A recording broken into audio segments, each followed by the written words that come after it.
And for those of you who don't know, this is a fun fact that they also didn't tell me about, which they probably should have since it's very common. Spotting after the procedure. They don't tell you this. Well, they didn't tell me. Apparently, it is very common. My screen keeps going off. So I had the procedure done on Thursday, and Friday afternoon around 5 o'clock I had a bit of spotting, and I thought, oh, hold on, they only implanted the embryo yesterday. It's only a 4-cell. That is way too early to be implantation spotting. And turns out that sometimes when they do the procedure to put the egg in, it can sometimes aggravate just the outside lining. So it has nothing to do with the embryo. It's not going to hurt your embryo or your chances. It's just a little bit of spotting afterwards. It's very, very common. I was like, thanks for telling me. I had to stress all night until you rang me back like halfway through Saturday. Thanks for that. Don't get me wrong, my fertility clinic nurses are amazing. They are so friendly and everything. I just a little bit annoyed that I'm not as informed as I should be. Alright, so that's that. Symptoms. Currently, I've only really been getting a couple of symptoms in the last day or so. Mainly today I've had... Well, before I get into symptoms, most of everything I'm about to say is also a side effect of the crenone, so I have no idea.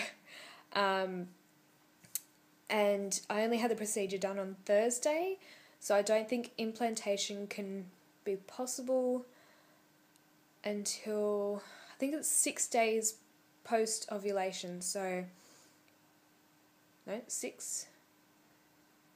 This is only what I've been looking up on the internet.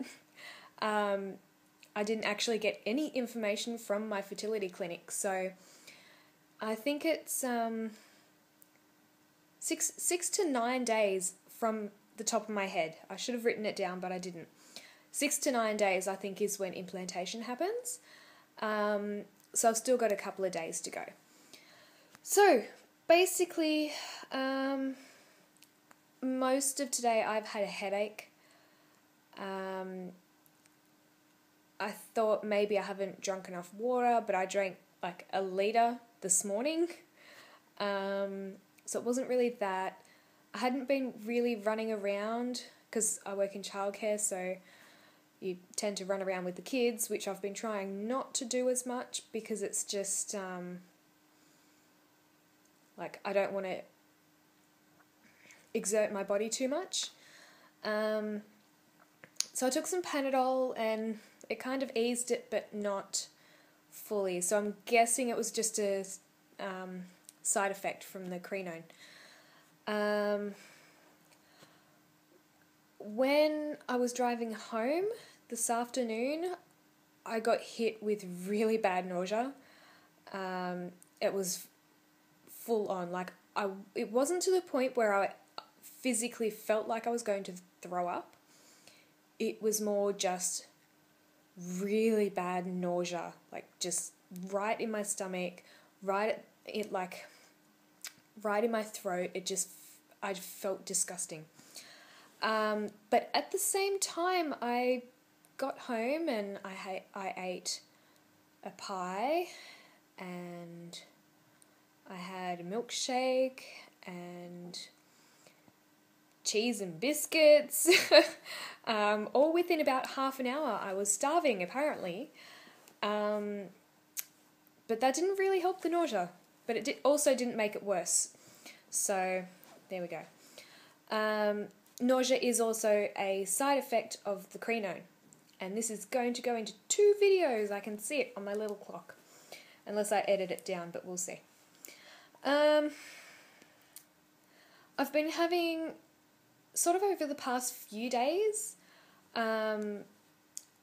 for about 2 days, so Thursday, Friday, so Thursday was the egg transfer, and then Friday, I sort of had a bit of, not so much cramping, but tingly sort of feeling.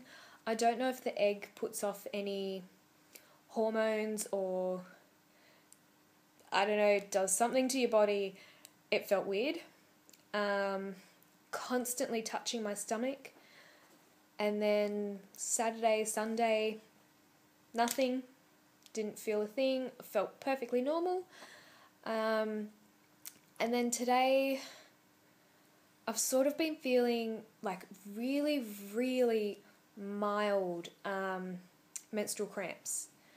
To be honest, I wouldn't even really call them cramps.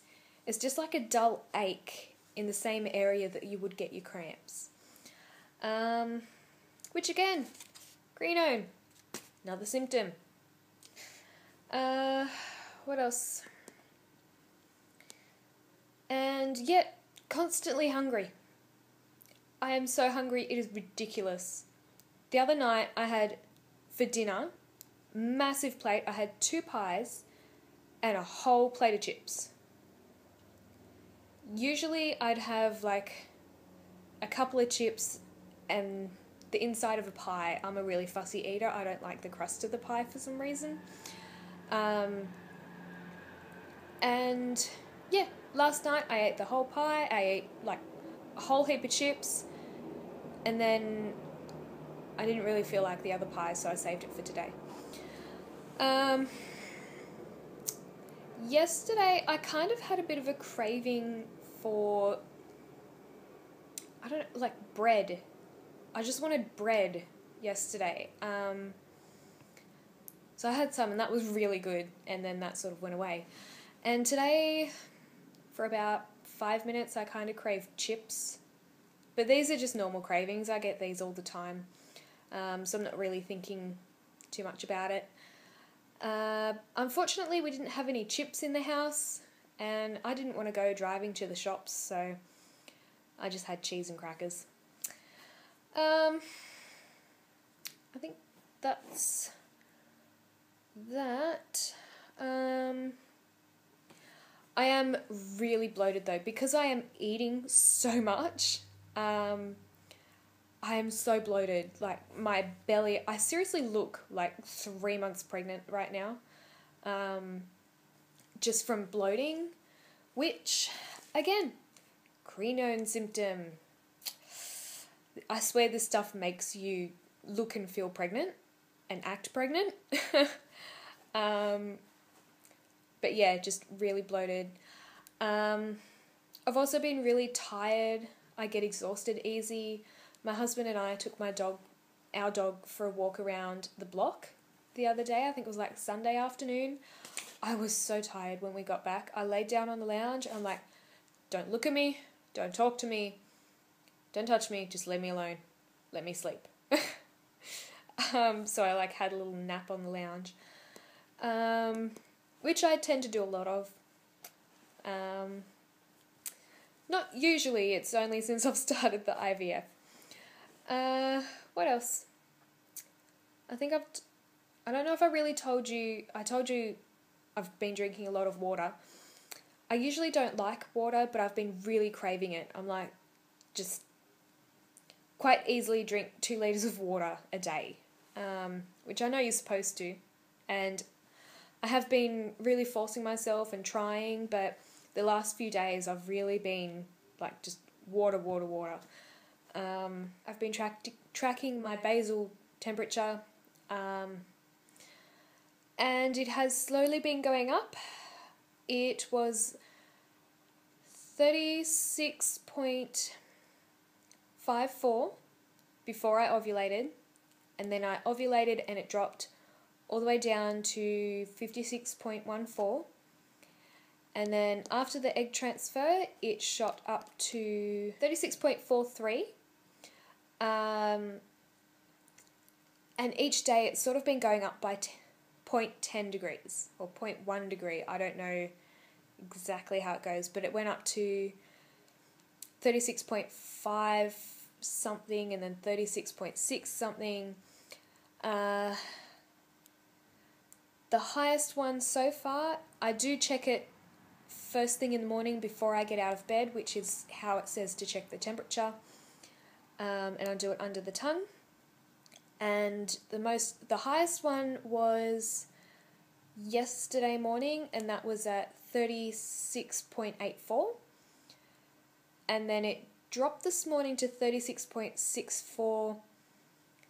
And then today, I just felt really, really off today.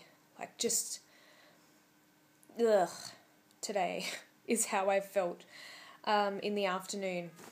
And I checked it just during the day, and it was up at 37 point something, like 37.3 or 4. So I'll check it tomorrow morning and see if it's still up in the 37s, because that is really good. That is good news. If it keeps high and it stays continually high, then that can show possible pregnancy, which is awesome. Other than that, I haven't really got any other notes, so that can go off. So yeah, I am currently, what's today? 6 days DPO. Days? Yep, I got that right. So yeah, 6 days DPO. I currently have, I think, about a week and a half until I can officially test. Knowing me, I'll probably test early. But I have made an agreement with my husband. Sorry, I'm losing the camera here. I have made an agreement with my husband that I am going to do a test. I'm going to leave the room, and then he will read the test result and then come and tell me. I think he's really happy with that because he feels a little bit more involved. Whereas if I do it and then come out all excited or all upset, this way he's just like a bit more involved. So I'm currently have a very long video and I need to get editing it. So I will hopefully get this to you as soon as possible, and with a photo of our little embryo, which is currently in my belly, and the crinone gel as well. I'll open one up so that you can see what the tube looks like. I've just realised I've sort of been looking like up here instead of like there. So during the video, if my eyes are in the wrong spot, I'm sorry. I've just been looking up here and down there, and yeah. Anyway, thanks for watching, everyone, and if you have any questions or you want to tell me what you've been through, symptoms you've had, and yeah, just anything, post it in my comments and I'll get back to you. Bye, YouTube.